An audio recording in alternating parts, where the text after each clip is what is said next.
when something means something. My name is Vander Puchert and this is Finding Frequency. So I need to proceed carefully here because I want to try and navigate all kinds of different things, from family through to religion through to health situations. But this kind of note that I wanted to publish here today comes from a conversation I had with Martha yesterday, just in passing, as we were cruising along the city having a good time. And it's also about what's about to happen in an hour's time. Now, I haven't been to a Catholic church or event in quite some time. My wife phoned me a little bit earlier and mentioned to me that at 6 o'clock tonight there will be a mass, side organized by the mother-in-law, to have a moment of reflection and prayer for my father-in-law. I'll be there. And I wanted to weave what's happening this afternoon with what happened over the weekend with the communion.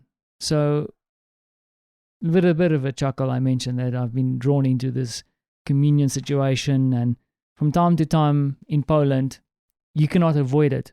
This is a Catholic country. You will end up at some kind of Catholic celebration, or you'll be exposed to anything that is Catholic. In fact, the whole Catholic thing comes up in politics all the time. You'll see a guy in a black Batman suit potentially standing next to a politician somewhere along the line. But that's irrelevant. That's not what I want to be talking about. It's not about being Catholic or not. The one thing that unsettled me a little bit over the weekend and made me reflect on some of the things that I do is that my wife told me about the communion. She turned to the girl who got or went through the communion, part of our family, and let's leave it there. It's not her fault. That is the following that I'm saying is true for everybody. Is that Martha asked her, like, what is the most meaningful thing about today? Now, no matter where you stand on the spectrum, when you go through a ritual, no matter what it is, Christian or whatever faith you are, or just with family, you go through a ritual. Having dinner together is a ritual. When you do that ritual, it needs to have some kind of meaning for you. Because what is the point of doing it in the first place? Now, unfortunately, I was a little bit taken aback when I heard that the girl said, money. And see, the problem with what happened over the weekend is that for her and for her friends, because this was a conversation going on between a whole bunch of youngsters, is that communion goes along with gifts. And at the end, it was all about gifts. It's all about money. And I couldn't really put the two together because apparently she's going to be buying a Nintendo with the money. And going through communion, then the reward being a Nintendo. Or going through a ritual and then receiving a reward. Doesn't sit well with me. I don't understand it. And sometimes I will pick up friction because I would then rather not do the ritual. Because then it carries no meaning. Just give me the damn money and I'll get my Nintendo. Now, also I need to be careful because I understand that this is kids. And perhaps we shouldn't be taking kids through rituals that we want to have carry meaning.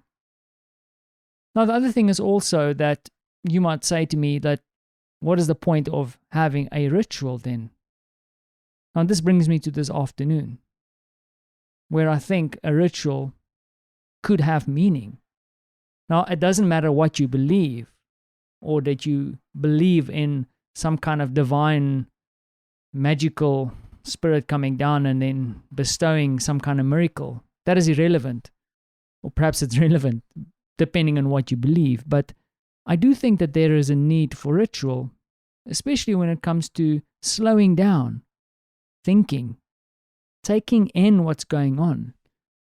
Because with my father-in-law in hospital, and I'm also guilty of it, I said we've been so busy that we haven't given much thought about him. Of course, he is around. I talk to him, I talk about him in this podcast. I talk about him to my wife. His wife talks about him or talks to doctors. But have we really taken some time to slow down and think about the situation? Think about the future, what this might mean for us. Think about Him. Spend 15 to 20 minutes just thinking about Him, reflecting.